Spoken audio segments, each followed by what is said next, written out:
And then, okay, now we're talking about stuff I really like talking about. So I had an out of body experience. I had this out of body experience, and Mary Magdalene, light beings, all of it's the same, I think. And so I was born with this disease called lupus. And I was real sick for the longest time. I was on like 13 different medications and you name it. It was bad, right? I was real overweight. I was like 240 pounds. Oh yeah, I have pictures to prove it. But anyways, I woke up. I had this out of body experience happen to me, right? And then I woke up, and so I started like any conspiracy theory. I started like completely opening my eyes up to everything, right? But they told me, these light beings in this out of body experience told me that I'm going to come across somebody that speaks of a food forest and I need to cling to those teachings. Well, never in a million years did I think I would just come across someone's content on TikTok. Then he's talking about building, using a food forest, and it is the way to end hunger and all these different things, right? And I started following him. His name is Elohim Ali. He is my mentor. And yeah, he's pretty amazing. And so he teaches people to be self-sufficient. We have this architect program. And so it holds 100 people, and us 100 people fund, fuel, and invest in each other's missions. So it's kind of set up just like the elites. So So we can get the job, you know what I mean? And so I'm getting ready to do my first, what's it called, project. So your first project is a mixture of what? Are you growing vegetables? Are Well, you all yes. organic? Is it livestock? Exactly what does all this consist of?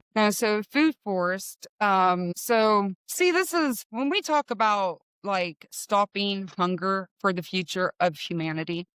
We have to really look at the original spirit of a seed of the food that we're growing, right? So everything has a spirit. A spirit is an essence, and an essence is a set of attributes that make something what it is. So seeds have an original spirit. For instance, the heads of cabbage that you are getting in the grocery store, right? That is not the original spirit of lettuce. Or lettuce is what I'm talking about, sorry. Wild lettuce that you go outside and forage, that is the original spirit of the lettuce that people's buying. Okay, why is this important? It's important because if the system fails, if the temperature changes any at all, if Mother Earth changes any at all, these seeds won't sustain because it's always going to want to go back to its original state. And when it does that, there is a die-off transformation. You know, like in the movies, you see like these apocalypse movies and it's like desert, and they got all these seeds and they're trying to grow these seeds, and it only grows for like a couple seasons and then everyone starves.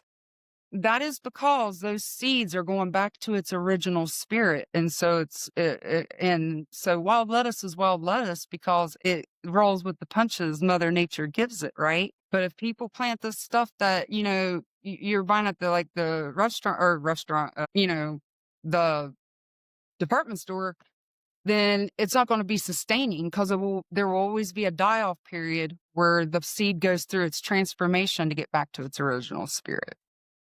So And so we got people in our tribe that is in school to study food forestry, and we're getting ready to travel. We're going to go to like Costa Rica and learn about a food forest in a food forest and learn about the natural spirits, because most of the stuff that people buy, it's all fake. It's genetically modified. And it's not really, I know there's all kinds of people like, oh, it's fake watermelon. It's not that it's like bad for you. It's the fact that if things go down, it's not sustaining because that's not the watermelon's original spirit.